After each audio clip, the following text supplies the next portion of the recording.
Referendum बिलाशुबा अवामी राय का तर्जुमान होता है। पाकिस्तान की तारीख में कई रेफरेंडम हो चुके हैं, लेकिन 39 साल कबल होने वाला ज़ियाउल हक का रेफरेंडम गैर मुनसिफाना होने के हवाले से हमेशा के लिए तारीख में सब्त हो चुका है। उर्दू न्यूज से वाबस्ता सहाफी सैयद सख्तर गर्देजी बताते हैं कि 19 दिसंबर 1984 को हस्बे ऐलान कहने को तो रेफरेंडम हुआ, लेकिन इसमें हिस्सा इतने कम लोगों ने लिया कि हमें शर्म आने लगी। रेफरेंडम वाले दिन मैंने उस वक्त के डायरेक्टर इंटेलिजेंस ब्यूरो के साथ इस्लामाबाद और रावलपिंडी में वाक़ चंद पोलिंग स्टेशनों का दौरा किया।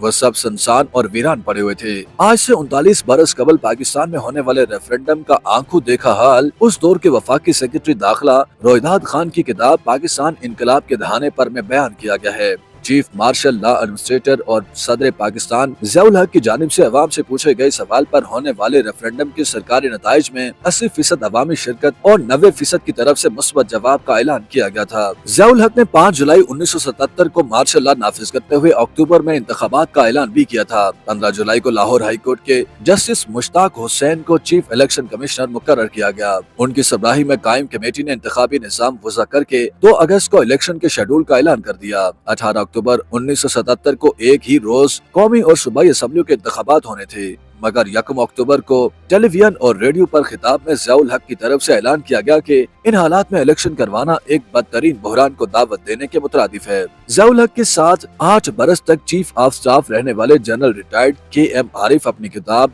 वर्किंग विद ज़िया में इंतखाबात के इल्तवा की वजूहात बयान करते हुए लिखते हैं, ज़ियाउल हक इस बात को रोकना चाहते थे कि भुट्टो का मुकदमा कहीं इंतखाबी मसला न बन जाए। ज़िया जो अब तक एक मुतज़ब्ज़ब हुक्मरान थे, इक़्तिदार का मजा चखने के बाद ताकत और इख्तियार के सहर में गिरफ्तार हो गए थे। जब ज़ियाउल हक ने जुल्फ़िकार अली भुट्टो से अदालत के ज़ेर छुटकारा हासिल करने का बंदोबस्त कर लिया तो उन्होंने 23 मार्च 1979 को एक मरतबा फिर आम इंतखाबात का ऐलान कर दिया, मगर एक बार फिर उन्होंने मुस्बत नताइज न मिलने का जवाब बनाकर इलेक्शन मनसूख कर दिए। इस बार पीपल्स पार्टी के मुखालिफ सियासी रहनुमाओं ने भी उन्हें भुट्टो के बगैर पीपल्स पार्टी की वापसी का दावा भी दिया।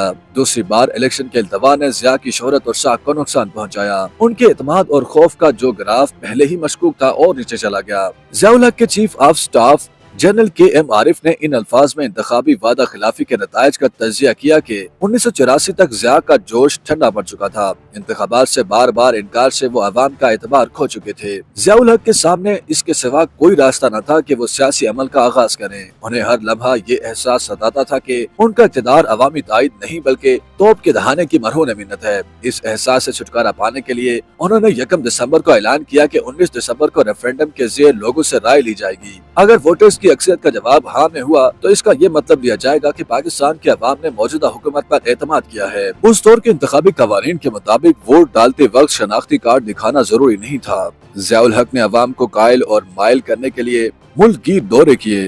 दूर दराज इलाकों में लोगों के पास शनाख्ती कार्ड न होने की इत्तलात ने उन्हें तशवीश में मुब्तला कर दिया। शनाख्ती कार्ड लाजमी वाली शर्त का असर जायजा लेने का हुक्म दिया गया। वोट डालने के लिए शनाख्ती कार्ड दिखाने की पाबंदी वापस ले ली। इस रियायत से भी लोगों के दिल और कदम पोलिंग स्टेशन की तरफ मायल न हुए। लोगों की अदम दिलचस्पी को देखते हुए सुबह 11 बजे यह हुक्म दिया गया कि कोई भी शख्स अपने मुकर्ररा पोलिंग स्टेशन से हटकर कहीं भी वोट डाल सकता है, जिस पर जावेद इकबाल ऐवान ने यह तबसरा किया। सुबह 11 बजे तक रेफरेंडम का अमल मुनसिफाना और फिर मुकम्मल तौर पर आजाद हो गया। इस महदूद सियासी अमल पर लोगों की तनकीद से ज़ियाउल हक बरहम हुए, लेकिन इस सरगर्मी ने यह हकीकत अयां कर दी कि जबर के बावजूद लोग मार्शल लॉ हुकूमत से सख्त बेजार हैं। ज़िया की पॉलिसियों के खोखलेपन ने उन्हें मजबूर किया कि जनवरी 1985 में उन्होंने गैर जमाती इलेक्शन के इनेकाद का ऐलान कर दिया, जिससे महदूद ही सही मगर मुल्क में सियासी निजाम की बहाली के सफर का आगाज हुआ। 39 बरस कबल रेफरेंडम पर ज़ियाउल हक के करीबी रफ़का की तनकीद इस सारे अमल के बोधेपन को साबित करती है, मगर अवामी शायर हबीब जालिब की ये नज़म इन तमाम फलसफियाना बहसों पर भारी साबित हुई। शहर में हू का आलम था, जिन था या रेफरेंडम था, मरहूमीन शरीक हुए, सच्चाई का चहलम था। दिन 19 दिसंबर का बेमानी बेहंगम था।